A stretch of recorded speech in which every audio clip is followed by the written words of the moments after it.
Welcome to WB Mason Postgame Extra exclusively on SNY.TV. Thursday afternoon, the Mets came from 4 runs down to beat the Cincinnati Reds 9-4. Mets fell behind 4-0 against Matt Latos, but they rallied against 2 relief pitchers who hadn't given up a run all year. It was just fantastic. You have Aroldis Chapman coming in throwing 95 to 99 miles an hour, and they're able to come back and scratch out a run to get back in the game and get it tied. And then Logan Andrusek, who has not given up a run either. 2 guys in the pen have not given up a run, and he came in and they got 5 runs off him. Rob Johnson leads off the inning with a bunt base hit. You don't know if he can even swing the bat. He lays one down. David Wright, like he's been doing all season long, hits a bullet over the head of the center fielder Drew Stubbs, and it just went from there. Ronnie Cedeno adds his first home run as a Met. Really good at bats by Lucas and by Murph. You know, we're starting to take it for granted he's going to be on.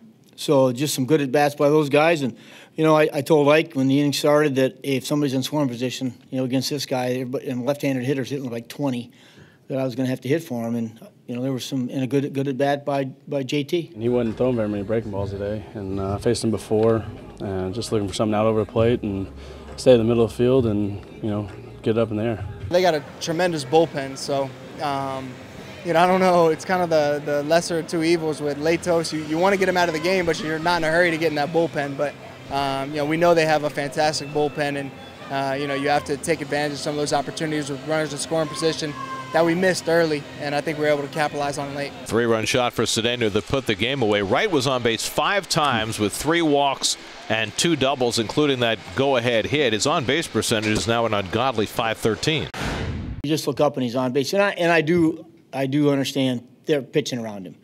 You know, until when Lucas starts swinging like we know he can, or Ike or who's ever hitting behind him, he might get some balls to hit. But they're pitching around him, and I can see why. Everything. I mean, defense, offense, it doesn't matter. And in the locker room, he's, you know, off the charts. So, and I can't say anything about it. You guys are seeing the same thing I am. You know, it's amazing. You keep saying the numbers, and every time you say it, my head jerks to you. And it's hard to believe that he's at that number right now. But just an amazing start by David, considering that a lot of people around him have not hit other than Murphy, and he's still hitting line drive. People are going to talk about David because what he's doing is mythical, you know, it seems. And I don't want to take away from that. But, you know, you had Rob Johnson, who can't hardly swing a bat, laying down a perfect bunt. And you had Mike Nickius getting guys over and eventually scoring the tying and the winning run. I mean, everybody's playing a part.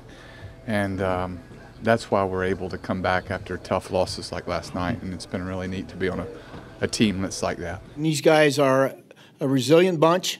They are, you know, they don't get down when they lose tough games like last night or the night before, or, you know, they just know they have to come out and play because of the way the lineup's kind of playing right now. Everybody knows they're going to have a piece of it.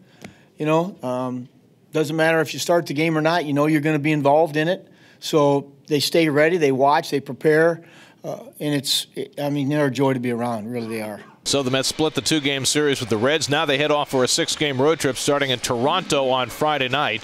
It'll be John Neese pitching for the Mets and fellow left-hander Ricky Romero going for the Blue Jays. 6:30 the coverage for Pepsi Max pregame live on SNY. That'll do it for WB Mason Postgame Extra. Be sure to join us after every game for exclusive coverage on SNY.TV.